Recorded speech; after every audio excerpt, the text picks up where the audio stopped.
नमस्कार दोस्तों, स्वागत है आप सभी का हमारे YouTube चैनल पे।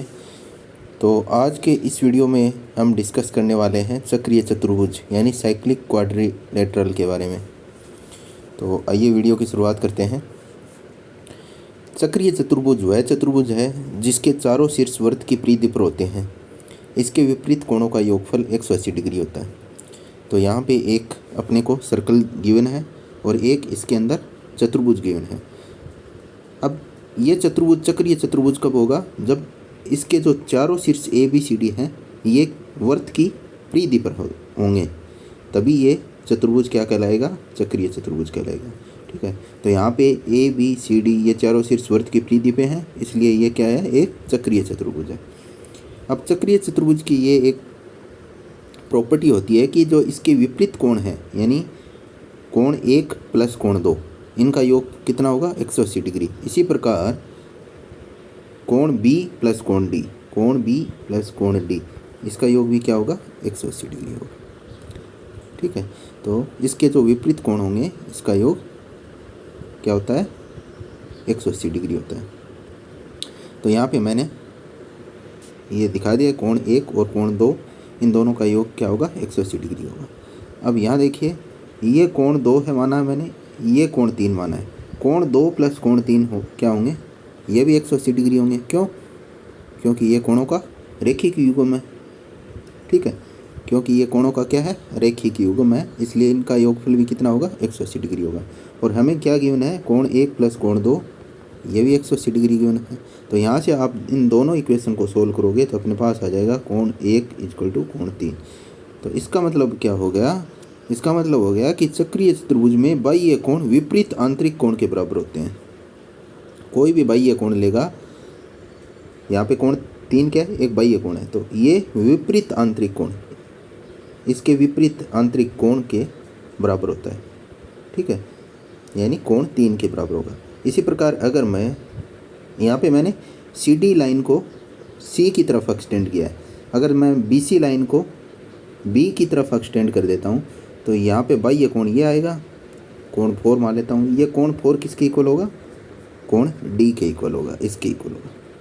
ठीक है, तो ये चीज़ अपने को ध्यान में रखनी है कि चक्रीय चतुर्भुज में विपरीत कोणों का योगफल 180 डिग्री होता है, और साथ ही किसी भी बाह्य कोण है, कोई भी बाह्य कोण है, वो विपरीत आंतरिक कोण के बराबर होता है। अब इससे रिलेटेड एक क्वेश्चन सोल्व करते हैं जो 2016 RPSC second grade math teacher exam में पूछा हुआ है। दिए गए चित्र में O वर्त का केंद्र है। यदि जीवा BC को बिंदु P तक बढ़ाया जाए, BC को इन्होंने P तक बढ़ाया है, तो कोण DCP बराबर है, यानी ये कोण हमें पूछा है, कोण DCP ये किसके बराबर है? अपने को ऑप्शन दे रखे हैं 60 डिग्री, 70 डिग्री, 80 डिग्री और 110 डिग्री। तो इसको सोल्व करते हैं। अब ये देखिए,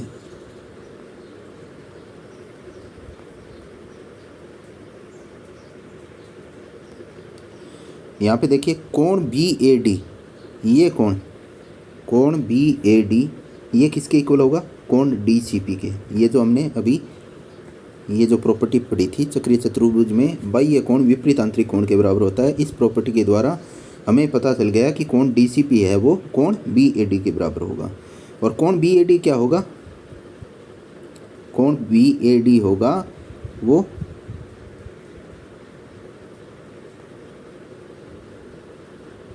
ये जो कोण BAD हो जाएगा। देखो ये चाप है, अगर मैं BD को एक चाप मानता हूँ तो इस चाप के द्वारा जो केंद्र पे बनाया गया कोण है वो इसी चाप द्वारा परिधि पे बनाए गए कोण का क्या होता है? दुगना होता है। तो इस चाप द्वारा परिधि पे बनाया गया कोण क्या है? कोण BAD है। और इस चाप द्वारा केंद्र पे बनाया गया कोण क्या है? कोण BOD है। तो अपने को BOD दे रखा है और BAD पूछा है, तो BAD क्या हो जाएगा? इसका आधा। ठीक है, तो ये हो जाएगा 1/2 गुना 140 डिग्री यानी 70 डिग्री। ठीक है, तो हमें पता चल गया कि कोण BAD कितना है? 70 डिग्री। तो यहाँ से कोण DCP कितना आ जाएगा? कोण BAD के बराबर, तो वो भी कितना हो जाएगा? 70 डिग्री। तो हमने जो लेटेस्ट प्रॉपर्टी पढ़ी है चक्रीय चतुर्भुज की, उसके द्वारा हम इस क्वेश्चन को सॉल्व कर सकते हैं। ठीक है। तो यहाँ पे जो पॉइंट ध्यान में रखने वाला है वो है, एक तो ये हो गया कि किसी भी चाप द्वारा वृत्त की परिधि पे बनाया गया कोण उसी चाप द्वारा वृत्त के केंद्र पे बनाए गए कोण का आधा होता है। दूसरा ये कि चक्रीय चतुर्भुज में कोई भी बाह्य कोण है वो इसके विपरीत आंतरिक कोण के बराबर होता है। ठीक है। अगला क्वेश्चन है जो RPSC second grade math teacher exam 2016 में पूछा हुआ है। यदि दो वृत्तों में समान लंबाई के चाप उनके अपने केंद्रों पर 60 डिग्री और 75 डिग्री के कोण अंतरित करते हैं तो उनकी त्रिज्याओं में अनुपात है। फर्स्ट ऑप्शन है 3:4, सेकंड ऑप्शन है 5:4, थर्ड ऑप्शन है 4:3 और फोर्थ ऑप्शन है 4:5। तो हमें क्या गिवन है, हमें दो वृत्त गिवन है और उन पे क्या है एक समान लंबाई के चाप दे रखे हैं और उन चाप के द्वारा जो वृत्त के केंद्र पे कोण बन रहे हैं वो अपने को गिवन है। और हमें क्या पूछा है, उन दोनों वृत्तों की त्रिज्याओं का अनुपात पूछा है। तो यहाँ पे देखिए, ये मैंने एक वृत्त लिया और उस पे चाप ले लिया ए बी। ठीक है। इस ए बी चाप के द्वारा जो वृत्त के केंद्र पे अंतरित कोण है, जो कोण बना रहा है वो है थीटा।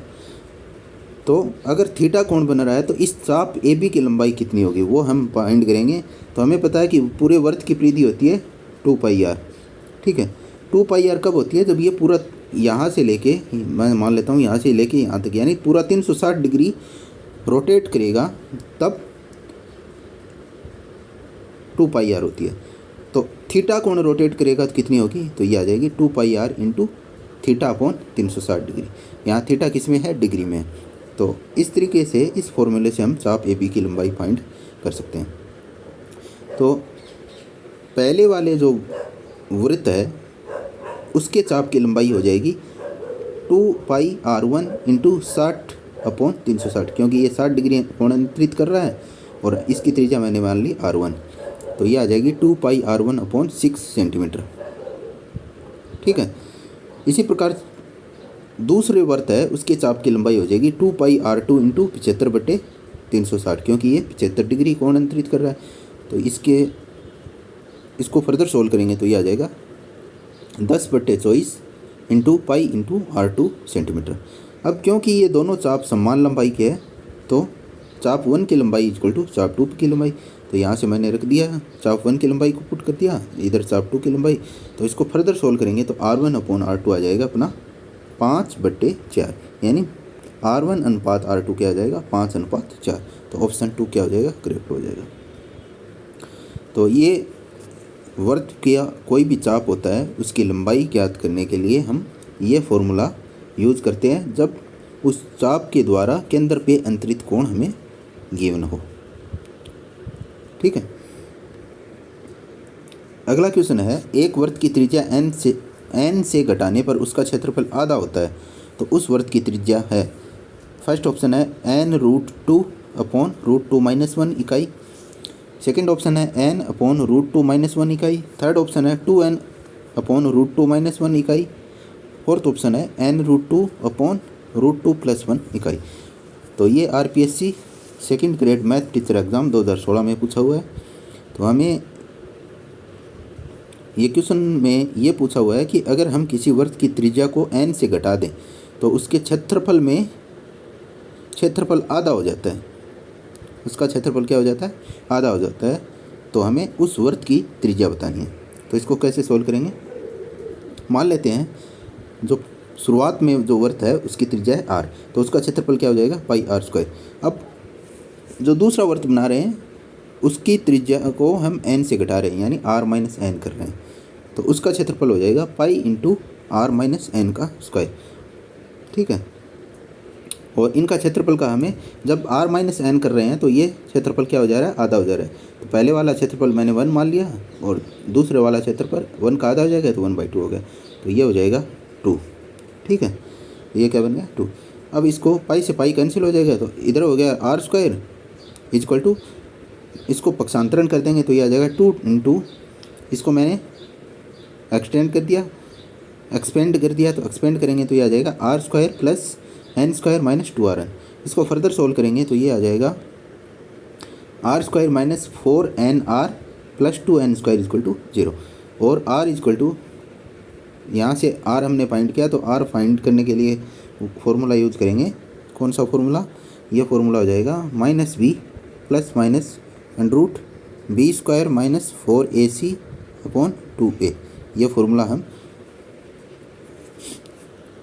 r को फाइंड करने के लिए, द्विघात समीकरण में r को, ये एक द्विघात समीकरण है तो द्विघात समीकरण में r फाइंड करने के लिए ये यूज़ करेंगे।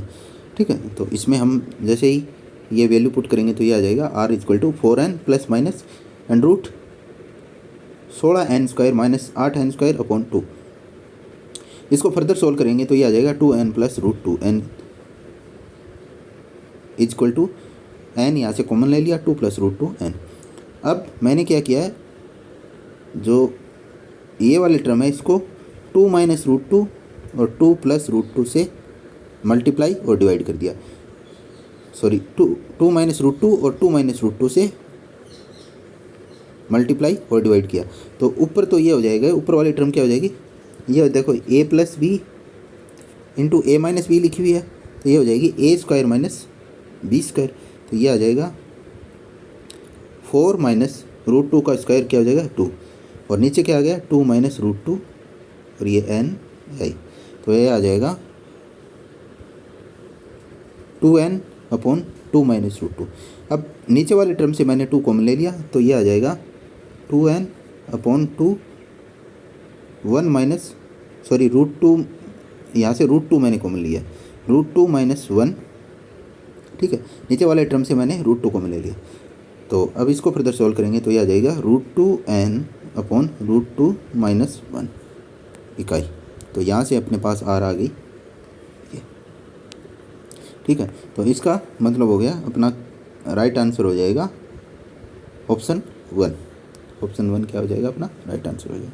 तो जब भी हमें वर्त की त्रिज्या को जैसे आधा कर दिया या n से घटा दिया, किसी भी इस तरीके का कोई भी क्वेश्चन आए तो हम इस तरीके से सोल्व करेंगे। तो इस वीडियो में हमने चक्रीय चतुर्भुज के बारे में डिस्कस किया है, उससे रिलेटेड एक क्वेश्चन सोल्व किया है, साथ ही वर्त से रिलेटेड 2 और क्वेश्चन सोल्व किए हैं जो RPSC ने पूछ रखे हैं। अगर आपको ये वीडियो पसंद आए तो वीडियो को लाइक कीजिए, शेयर कीजिए और चैनल को सब्सक्राइब कीजिए। मिलते हैं अगले वीडियो में, तब तक के लिए धन्यवाद।